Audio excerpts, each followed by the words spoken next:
Dan biasanya kalau bibit atau benih biji-bijinya itu masih ada, itu akan potensi tumbuh kembali di musim selanjutnya.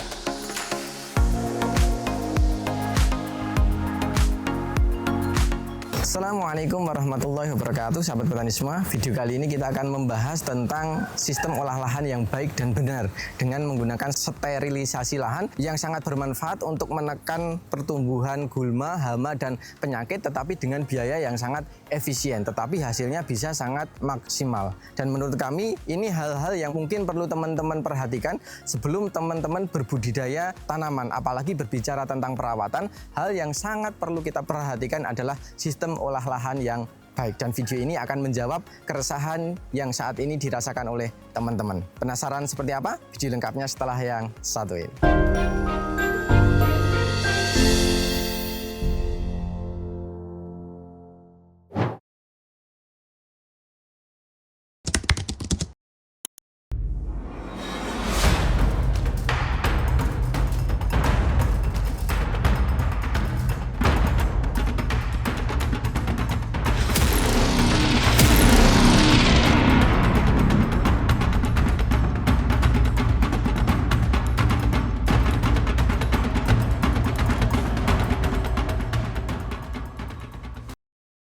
Oke, baik sahabat petani semua, sebelum kita lanjutkan pada inti video ini, ada pengumuman untuk teman-teman yang namanya tercantum di sini. Kami tetapkan sebagai pemenang terhadap giveaway video kami yang lalu. Nah, untuk teman-teman yang belum beruntung, jangan berkecil hati, karena di setiap video Mitra Petani, insya Allah akan kami sertakan giveaway. Caranya sangat mudah, teman-teman cukup tinggalkan komentar terbaik di kolom komentar video ini. Kemudian untuk teman-teman yang ingin berbudidaya tanaman, kemudian ingin memiliki acuan, silahkan teman-teman bisa miliki buku Tanam Mudah Hasil Melimpah karya Mitra Bertani. Di situ sudah disajikan secara komplit, mulai persiapan sebelum penanaman, olah lahan, pemilihan bibit, kemudian perawatan, dan sampai pasca panennya. Insya Allah sudah tersaji dengan sangat lengkap, dengan bahasa yang sangat mudah. Kemudian ini diambil dari pengalaman-pengalaman petani di berbagai daerah yang tentunya sudah sangat sukses. Jadi jangan sampai ketinggalan dan tidak usah berpikir panjang, karena insya Allah ilmunya sangat bermanfaat. Tetap semangat, kurangi sambat, Gusti berkahi. Selamat menonton video ini. Oke, baik sahabat petani semua, kembali lagi bersama saya Zaki di channel Mitra Petani TV. Seperti yang telah saya jelaskan di awal tadi, kesempatan kali ini kita akan membahas tentang sterilisasi lahan gitu. Gimana cara sterilisasi yang baik dan benar, kemudian minim biaya pengeluaran. Nah, video ini kami dedikasikan untuk teman-teman yang saat ini sedang persiapan lahan untuk menuju proses penanaman, supaya di kemudian hari tidak dijumpai berbagai permasalahan. Beberapa permasalahan yang nantinya mungkin terjadi, seperti pertama, riwayat penggunaan lahan. Biasanya kalau tanamannya itu bekas layu, busuk batang, dan lain sebagainya, atau jamur dan bakteri di dalam tanahnya terlalu banyak, biasanya dia mampu bertahan di dalam tanah, kemudian dia bisa menjadi sumber penyakit untuk di musim keduanya.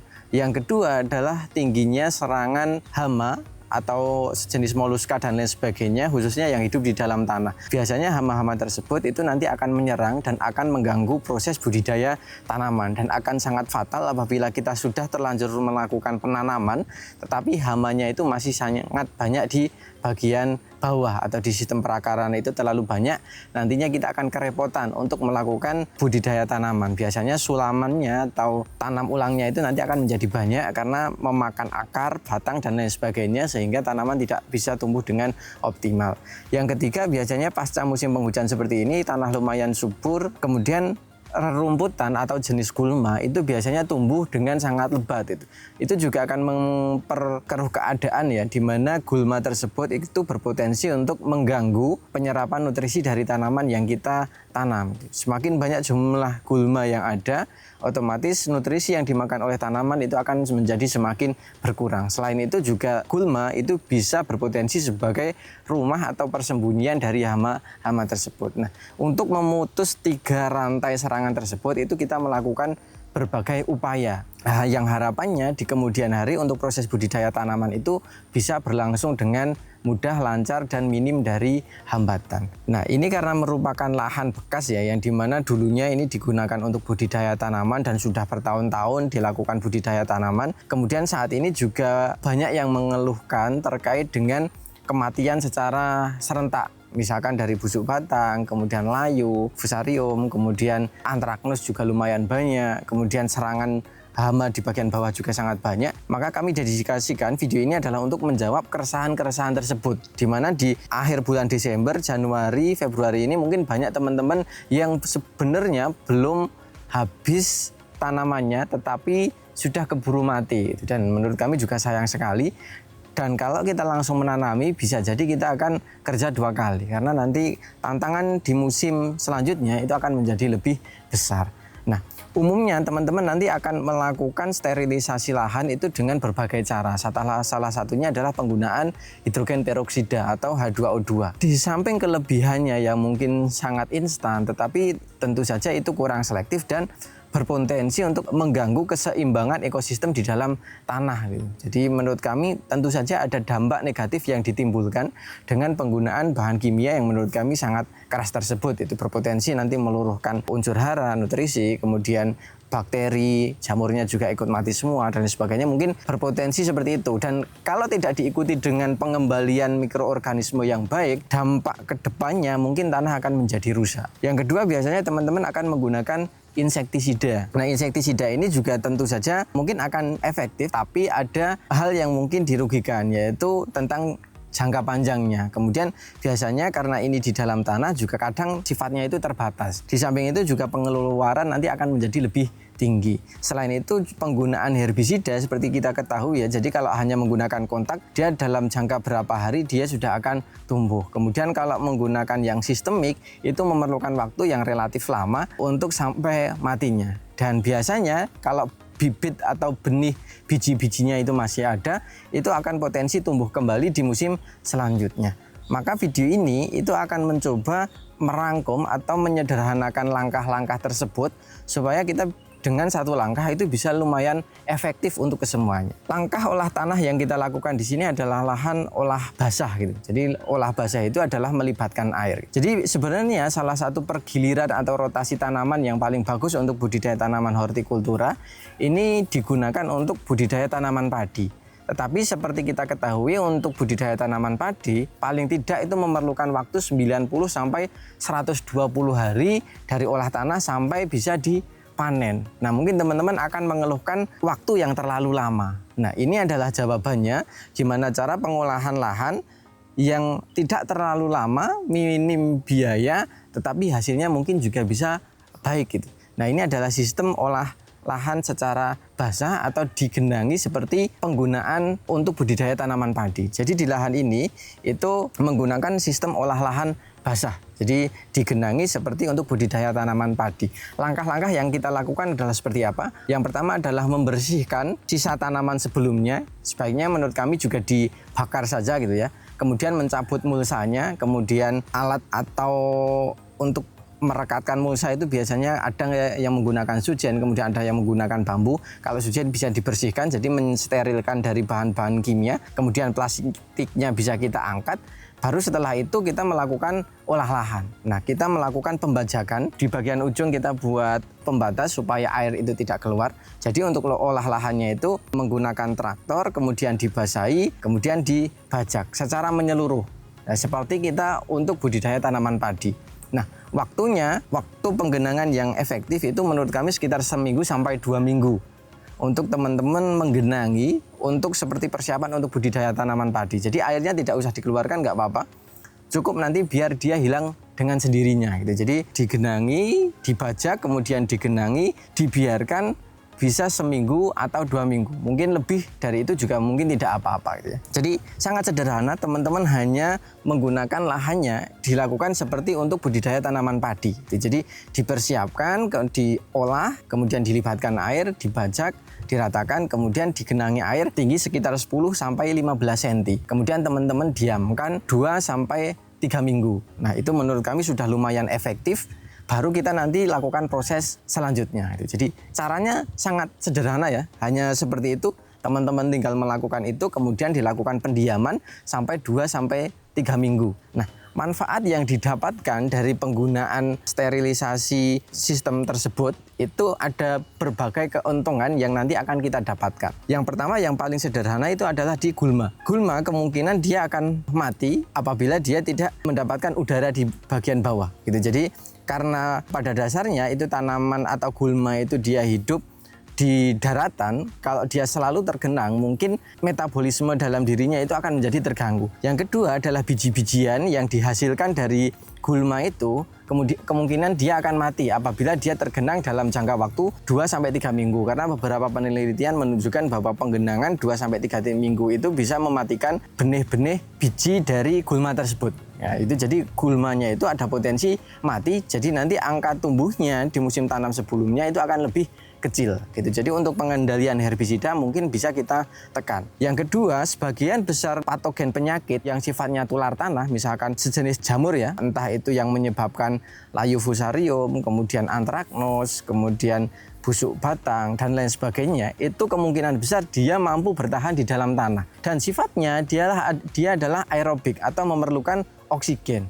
Nah, kalau kita melakukan penggenangan, otomatis oksigennya itu menjadi berkurang dan lambat laun dia akan mati gitu. Jadi benih-benih penyakit yang ada di dalam tanah dengan penggenangan seperti yang kita lakukan seperti tadi, itu ada kemungkinan dia akan mematikan jamur-jamur yang ada di dalam tanah. Analogi jamur itu dia seperti benih untuk berkecambah. Jadi dia memerlukan kelembaban, tetapi dia tidak bisa hidup apabila dia terlalu jenuh dengan air. Nah, dengan langkah tersebut karena dilakukan penggenangan beberapa hari, ada kemungkinan benih-benih atau patogen penyakit yang tular tanah yang berada di dalam tanah itu ada kemungkinan dia akan mati gitu. Jadi di fase tersebut di 2-3 minggu tersebut itu mungkin akan menjadi suasana yang sangat mencekam untuk patogen penyakit. Jadi dengan penggenangan yang kita lakukan meskipun langkahnya sederhana, si patogen penyakit ini ada kemungkinan dia akan mati nantinya di dalam tanah. Nah, sehingga jamur-jamur buruk yang merupakan tinggalan-tinggalan sebelumnya, karena seperti kita ketahui beberapa jamur itu mampu bertahan di dalam tanah itu sifatnya bisa sampai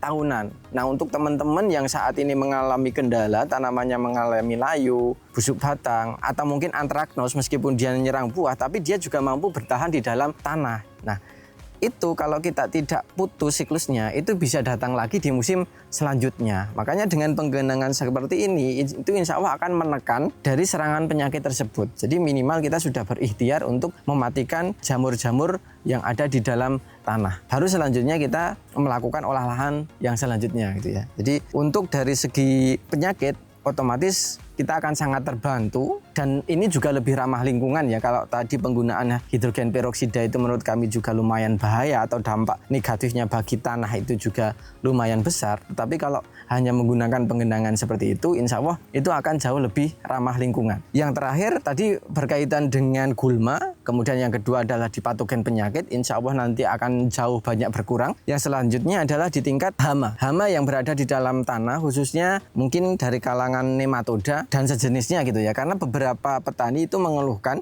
untuk saat ini banyak serangan seperti uret yang ada di dalam tanah, kemudian cacing-cacing kecil, kemudian ada jangkrik dan lain sebagainya gitu. Dan dengan sistem olah lahan seperti ini menurut kami hama-hama yang ada di dalam tanah karena dia terairi dalam jangka waktu beberapa lama, apalagi tanahnya ini sudah digemburkan, kemungkinan besar dia juga akan mati gitu. Jadi menurut kami tingkat efektivitasnya itu sangat tinggi ya. Jadi dari gulmanya dia akan mati atau menekan pertumbuhan atau benih-benih bijinya itu dia akan berkurang.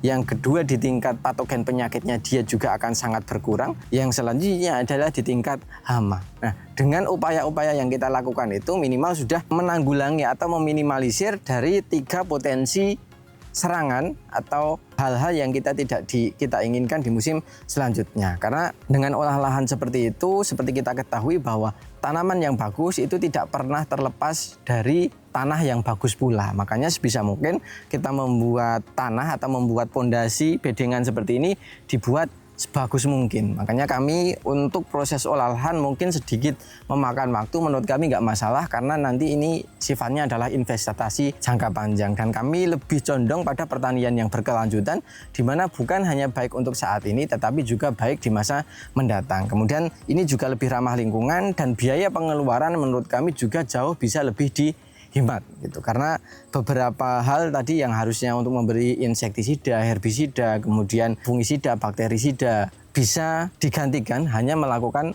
dengan sistem olah lahan basah seperti ini. Tetapi kalau teman-teman bisa untuk memanfaatkan untuk budidaya tanaman padi, menurut kami itu jauh lebih bagus ya, karena lebih lama, kemudian juga itu lebih menghasilkan.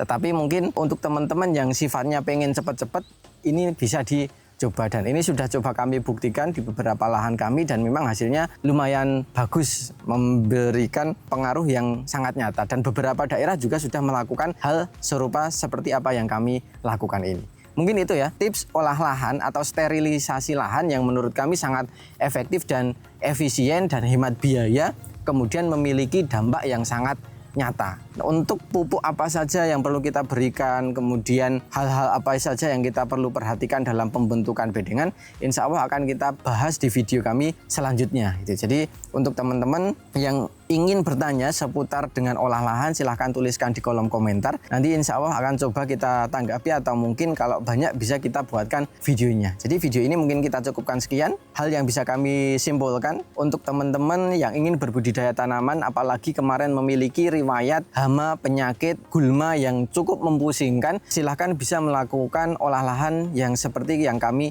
lakukan. Ini adalah menggunakan sistem olah lahan basah atau seperti digunakan untuk budidaya tanaman padi, di mana di situ melibatkan air atau penggenangan dalam jangka waktu sekitar 2-3 minggu baru kita lakukan proses selanjutnya. Beberapa hal yang didapatkan dengan olah lahan basah seperti itu, yang pertama itu akan menekan populasi gulma, akan mematikan gulma, kemudian akan menekan benih atau bibit gulma-gulma tersebut. Yang selanjutnya adalah pengurangan patogen yang ada di dalam tanah, karena seperti kita ketahui beberapa patogen yang sifatnya tular tanah atau dia mampu bertahan dalam tanah itu bisa bertahan beberapa tahun di dalam tanah dan itu bisa kita kendalikan karena sebagian besar itu memerlukan oksigen untuk siklus hidupnya, tetapi dengan penggenangan itu oksigennya jadi akan terbatas, kemungkinan besar dia akan mati. Selanjutnya yang ketiga adalah di tingkat hama. Biasanya hama di bagian tanah itu juga bisa lumayan banyak. Dengan adanya penggenangan, insya Allah itu akan memutus rantai, kemudian